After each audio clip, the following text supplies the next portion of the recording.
الحمد لله وحده والصلاة والسلام على من لا نبي بعده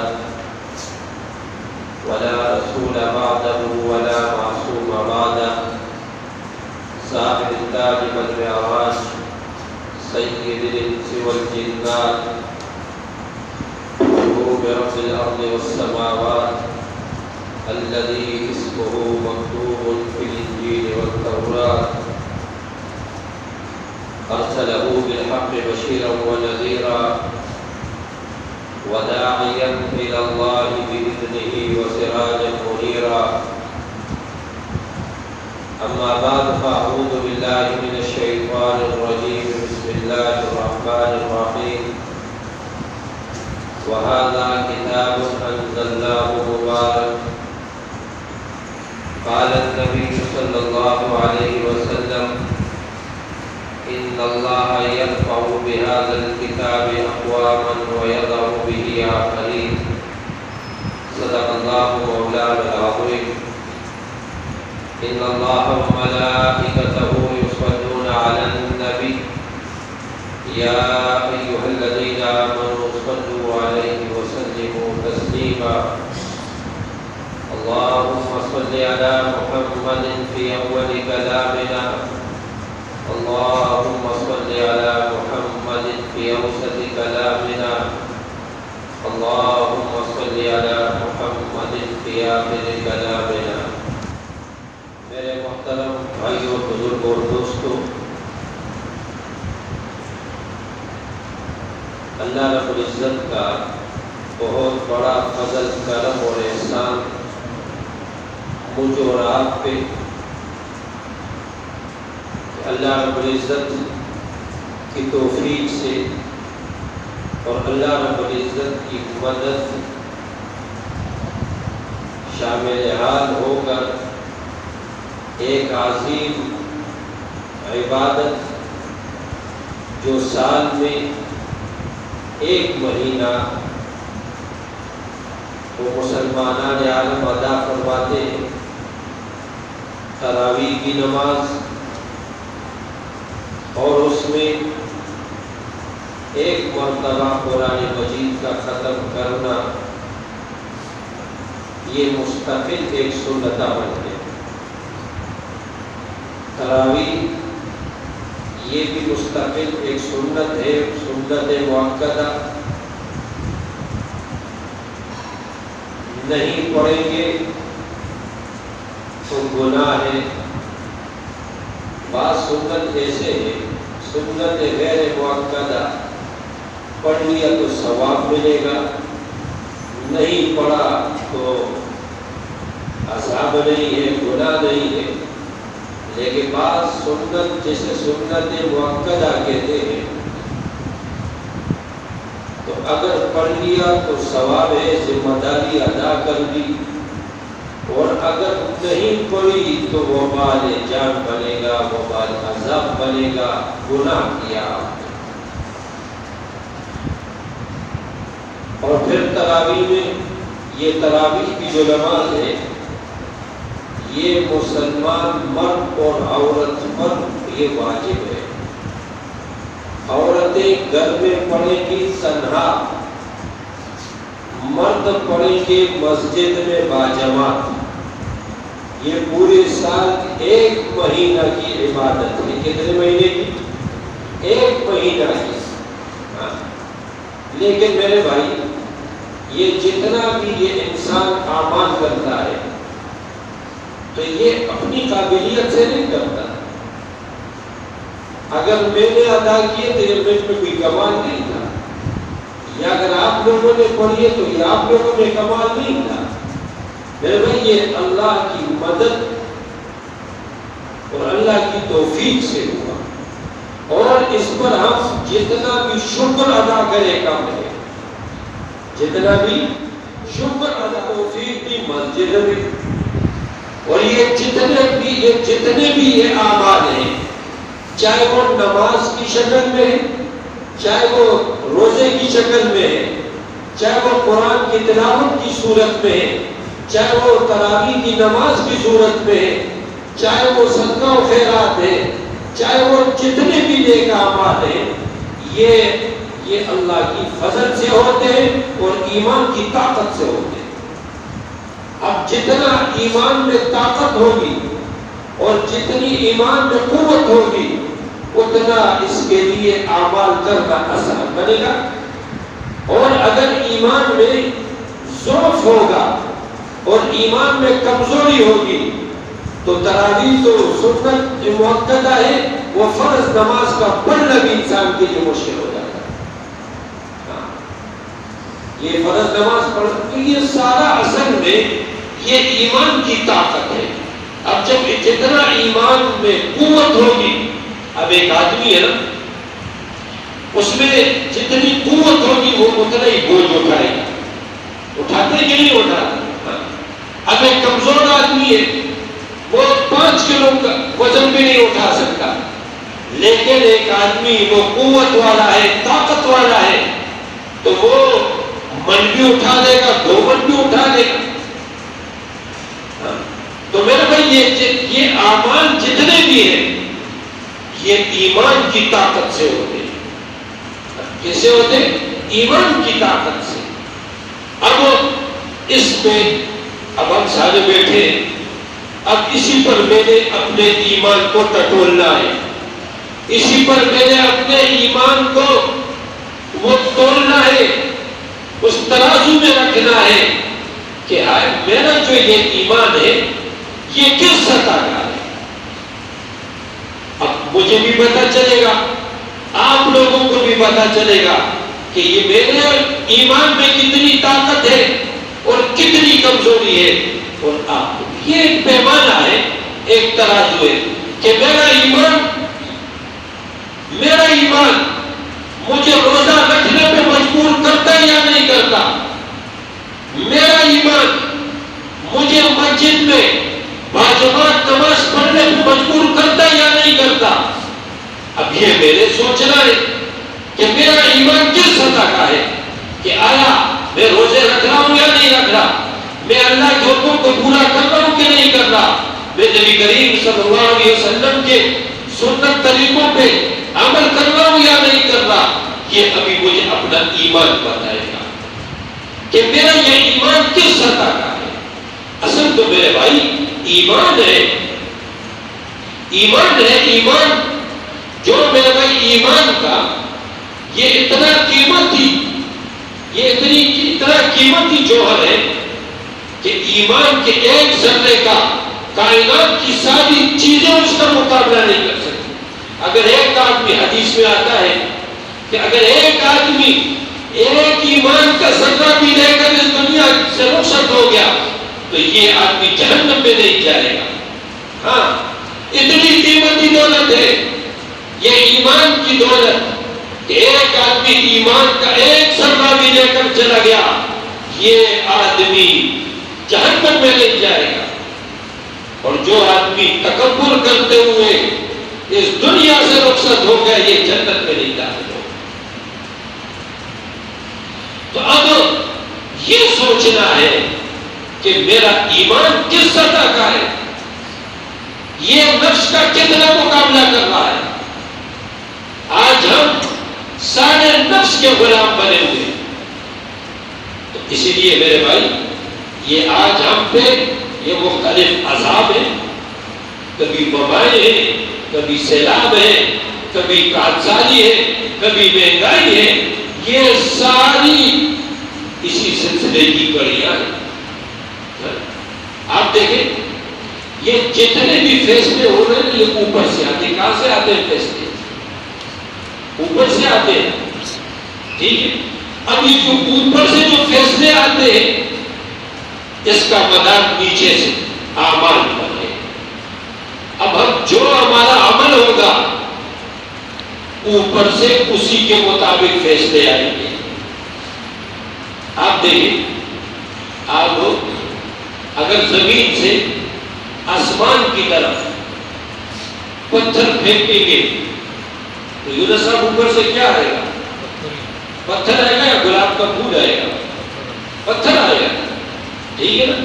پتھر پھینک کر تو اوپر سے کیا آئے گا جی؟ پتھر آئے گا، اور اگر آپ نے نیچے سے گلاب پھینکا اوپر تو اوپر سے کیا آئے گا میرے بھائی؟ پھول آئے گا۔ اسی طرح میرے بھائی ہم اگر اچھے اعمال کریں گے اوپر سے اچھے فیصلے آئیں گے، اور اگر آپ برے اعمال کریں گے تو اوپر سے برے فیصلے آئیں گے۔ آج ہم حکمرانوں کو گالیاں دے رہے ہیں، لیکن اپنے آپ کو ٹارگٹ نہیں بناتا کہ یہ میرے وہ اعمال بد کا نتیجہ ہے جو مختلف صورتوں پہ موجودات پہ مسلط ہے۔ ابھی یہ کرونا تو یہ اللہ کا عذاب ہے کہ نہیں؟ ایمان سے بولے۔ اللہ کا قرآن کیا فرماتا ہے؟ وَمَنْ أَعْرَضَ عَنْ ذِكْرِي فَإِنَّ لَهُ مَعِيشَةً ضَنكًا وَنَحْشُرُهُ يَوْمَ الْقِيَامَةِ أَعْمَى۔ وَمَنْ أَعْرَضَ عَنْ ذِكْرِي، کہ جو اللہ کے ذکر سے اعراض کرے گا نا، جو اللہ کے ذکر سے رخ پھیرے گا، اللہ کے ذکر سے رخ پھیرے گا تو کیا ہوا؟ وَمَنْ أَعْرَضَ عَنْ ذِكْرِي فَإِنَّ لَهُ مَعِيشَةً ضَنكًا۔ اللہ کیا فرماتے؟ میں دنیا کی زندگی تنگ بنا دوں گا۔ اللہ کا ذکر صرف قرآن نہیں ہے، اللہ کا ذکر صرف تسبیح پھیرنے کا نام نہیں ہے۔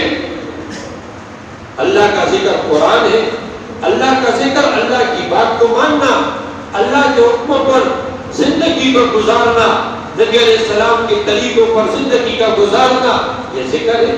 آج ہم نے اللہ کے ذکر سے، اللہ کے احکامات سے رخ پھیرا ہوا ہے۔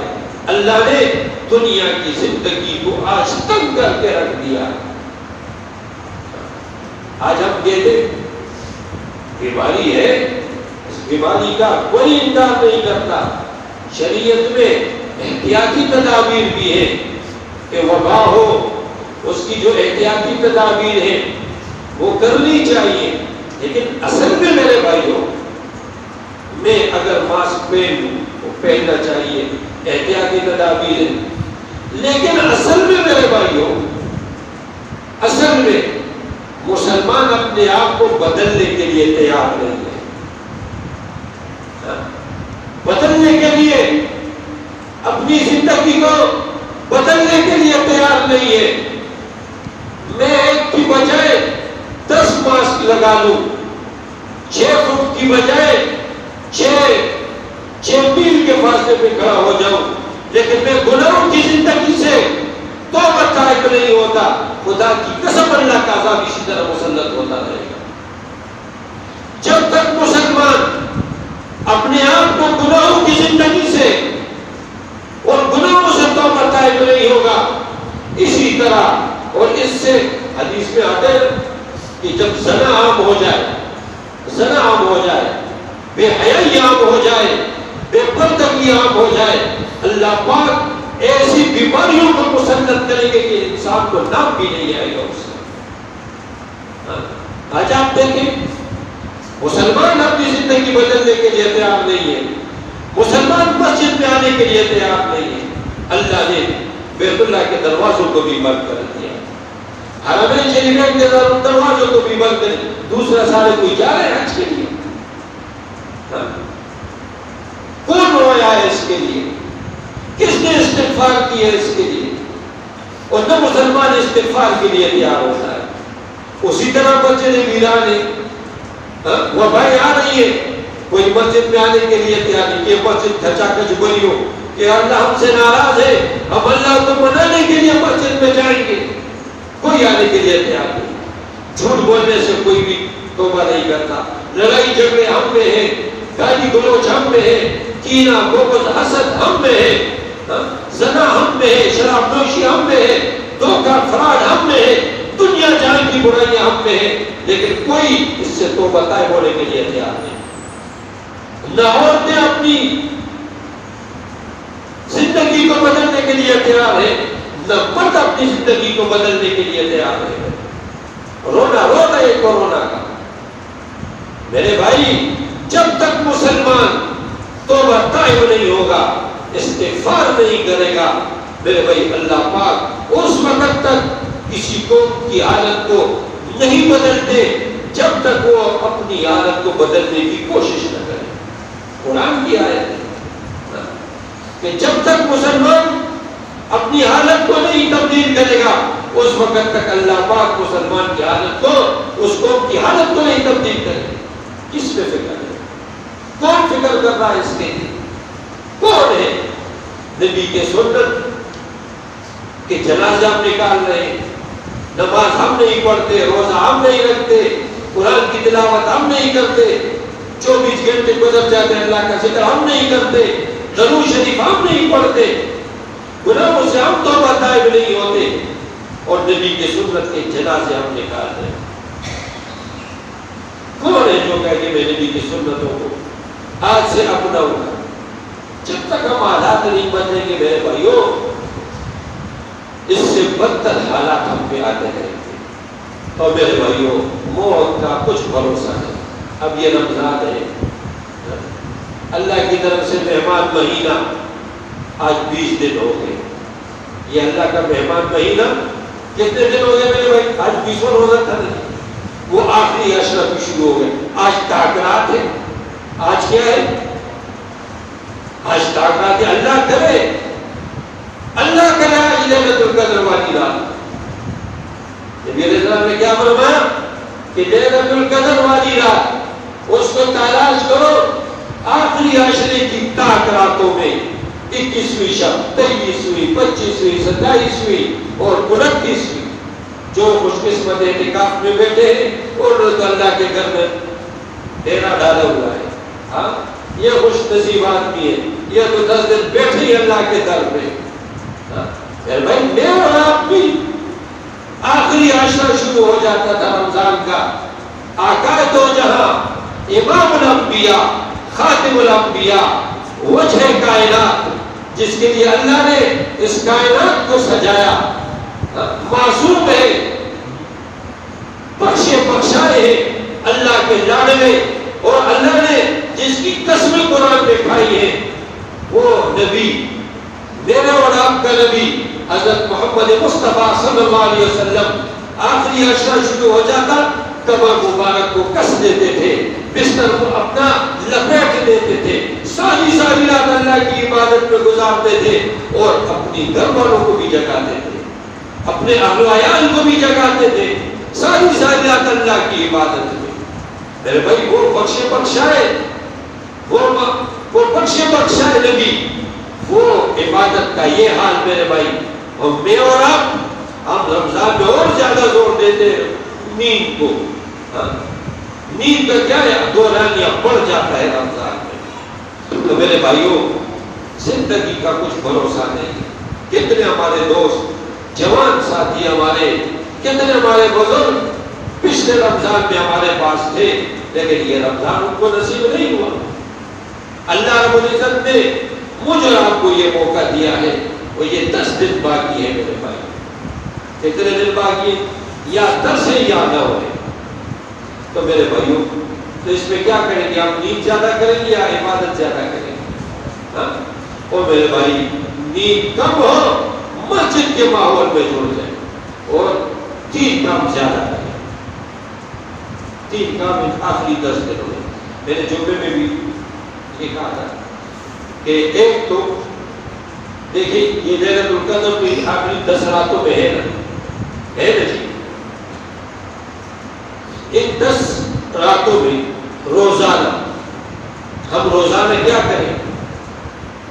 2 رکعت نفل نماز تو اپنے اوپر لازم کر لے عشاء کے بعد، کیونکہ اسلامی دن جو ہوتا ہے نا، یہ اسلامی، انگریزی تو تاریخ بدلتی ہے 12 بجے کے بعد، اسلامی جو دن ہوتا ہے یہ تبدیل ہوتا ہے مغرب کے بعد۔ کب ہوتا ہے؟ مغرب کے بعد۔ اب جب مغرب ہو گئی، غروب آفتاب ہو گیا، اگلا دن شروع۔ تو اب کیا ہے؟ مغرب سے لے کر طلوع فجر تک، اب یہ کیا ہے؟ یہ دن شروع۔ اب آپ کیا کریں؟ مغرب کے بعد، یعنی عشاء کو تراویح کے بعد آپ کر دیں 2 رکعت نفل نماز اپنے اوپر ان آخری 10 دنوں میں لازم کر دیں. انہی 10 راتوں میں تو ایک رات ہے نا, ان 10 راتوں میں ایک رات تو ہے نا. اللہ پاک 86 سال کی عبادت کا ثواب. ہاں یہ نہیں ہے کہ لیلۃ القدر میں اپنے جگہ نہیں کرنا ہے, وہ کوئی زیادہ بھی نصیب ہو جائے, اللہ کرے وہ زیادہ نصیب ہو جائے آپ سب کو. دوسرا کام, ان 10 راتوں میں روزانہ عشاء کو اپنے وسع اور طاقت کے مطابق صدقہ دیں. 10 روپے دے دیں, 50 روپے روزانہ عشاء کو دے دیں. اب ان 10 راتوں میں تو ہے نا, آپ صدقہ دیں گے 86 سال کا, اور ان آخری 10 راتوں میں کم سے کم یہ سورہ اخلاص کو ہم 3 مرتبہ پڑھا کریں. وہ دیکھیں میرے بھائی, اللہ کی رحمتیں بہانہ ڈھونڈتی ہے میرے اور آپ کی بخشش کا. 3 مرتبہ سورہ اخلاص کا پڑھنا ایک قرآن مجید کا سبق. ہم 27ویں شب کو زیادہ زور دیتے ہیں. کون سی شب کو؟ 27ویں شب کو زیادہ زور دیتے ہیں. وہ میرے بھائی 27ویں شب نہیں, ان آخری 10 راتوں میں میرا وقت زیادہ مسجد میں گزر جائے. اس کی کون نیت کرتا ہے کہ انشاءاللہ میں آخری 10 راتوں میں مسجد میں, اپنے گھر میں, اپنے کمرے میں انشاءاللہ آخری 10 راتیں میں زیادہ دوران یہ میرا اللہ کی عبادت میں ہوگا. صلاۃ تسبیح کی نماز پڑھیں, آسان نماز ہے. آخری 10 راتوں میں روزانہ صلاۃ تسبیح کی نماز پڑھیں. مسجد میں پڑھ سکتے ہیں, کمرے میں پڑھ سکتے ہیں, گھر میں پڑھ سکتے ہیں, اور لمبی لمبی دعائیں مانگیں. کون کون نیت کرتے ہیں کہ انشاءاللہ میں آخری 10 راتوں میں اپنے اللہ کو مناؤں گا, اللہ ہم سب سے ناراض ہے, میں انشاءاللہ اپنے اللہ کو راضی کروں گا. نیت کون کون کرتے ہیں؟ ہاتھ کھڑا کریں کہ میں انشاءاللہ 10 دن اپنے اللہ کو راضی کروں گا انشاءاللہ. ٹھیک ہے نا بھائیو؟ اور ایک دوسرے کو اللہ کی رضا کے لیے معاف کریں. ٹھیک ہے نا؟ کینہ بغض حسد اپنے دل میں نہ رکھیں. جس آدمی کے دل میں کینہ بغض حسد ہوگا اور ناراضگی ہوگی تو اللہ پاک لیلۃ القدر کے ثمرات اسے نصیب نہیں فرمائیں گے. تو میرے بھائیو, اگر ہم کمزور یہاں پر رہتے ہیں, میں تو ہوتی ہے ہم سب کی بھائی, اگر کسی کے دل میں خلش ہے تو اللہ کی رضا کے لیے معاف کر دے کہ انوارات و برکات کو ہم سمیٹ لیں انشاءاللہ. تو بھائی کوشش کریں گے انشاءاللہ اللہ کی رضا کے لیے ایک دوسرے کو معاف کریں. ٹھیک ہے انشاءاللہ. اللہ جل جلالہ بات و عمل کی توفیق عطا فرمائے انشاءاللہ. ابھی دعا کرتے ہیں. کچھ مواقع ایسے ہیں کہ ان مواقع میں اللہ پاک دعاؤں کو قبول فرماتے ہیں. حدیث میں آتا ہے ایک سحری کے وقت اللہ پاک, تہجد کے وقت, افطاری کے وقت بارش شروع ہو جائے, اس وقت بیمار کی, مصیبت زدہ کی, ایک آدمی بیمار ہے, بیمار آدمی کی دعاؤں کو اللہ پاک قبول فرماتا ہے. مصیبت زدہ آدمی کی دعاؤں کو اللہ پاک قبول فرماتے ہیں. اور ختم قرآن کے موقع پر جب اللہ کا قرآن وہ ختم ہو جائے تو اس موقع پر جو دعائیں مانگی جاتی ہیں تو اللہ پاک اسے قبولیت عطا فرماتے ہیں. تو انشاءاللہ ہم توجہ کے ساتھ انشاءاللہ دعا مانگیں.